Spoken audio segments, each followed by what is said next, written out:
নমস্কাৰ প্ৰিয় বন্ধু বান্ধৱীসকল। ৰাজ্য চৰকাৰৰ তৃতীয় আৰু চতুৰ্থ বৰ্গৰ কৰ্মচাৰীসকলৰ যি বদলীকৰণ প্ৰক্ৰিয়া, এই বদলীকৰণ প্ৰক্ৰিয়াত পুনৰ এক বিসংগতিৰ বা সমস্যাৰ উদ্ভাৱন হোৱা দেখা গৈছে। ইয়াৰ সন্দৰ্ভত 23 জানুৱাৰী 2025 তাৰিখে প্ৰকাশ পোৱা এটা বাতৰি আপোনালোকক দেখাব বিচাৰিছোঁ।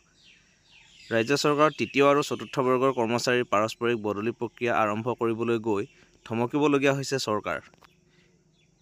বিভাগে বিভাগে বহু কৰ্মচাৰীয়ে মূল কৰ্মস্থলীৰ পৰিৱৰ্তে আন স্থানত সংলগ্ন হৈ থকাৰ পৰিপ্ৰেক্ষিতত এই প্ৰক্ৰিয়াটো আগুৱাই নিয়াত আহুকালৰ সৃষ্টি হৈছে।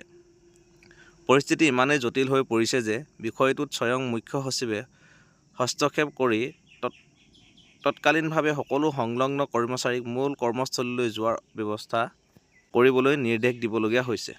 মুখ্য যে তৃতীয় আৰু চতুৰ্থ বৰ্গৰ কৰ্মচাৰীৰ পাৰস্পৰিক বদলিৰ বাবে যোৱা 1 জানুৱাৰী ৰাজ্য চৰকাৰে স্বাগত সতীৰ্থ নামৰ এটা পৰ্টেল মুকলি কৰে।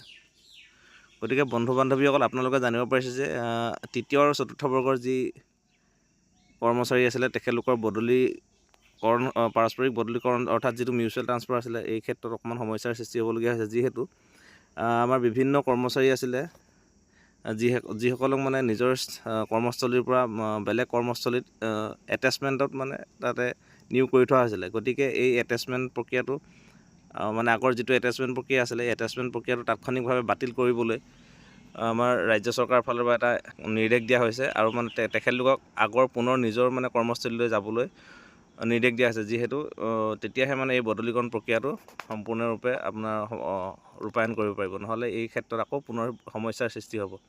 গতিকে যিসকল কৰ্মচাৰী বিভিন্ন বেলেগ বেলেগ অফিচত এটেচমেণ্টত আছিলে, তেখেতলোকে অতি শীঘ্ৰে তেখেতলোকৰ নিজৰ আগৰ কৰ্মস্থলীলৈ যোৱাৰ বাবে অতি শীঘ্ৰে ব্যৱস্থা কৰাটো উচিত হ'ব। গতিকে আজিৰ ভিডিঅ'টো ইমানেই আছিলে।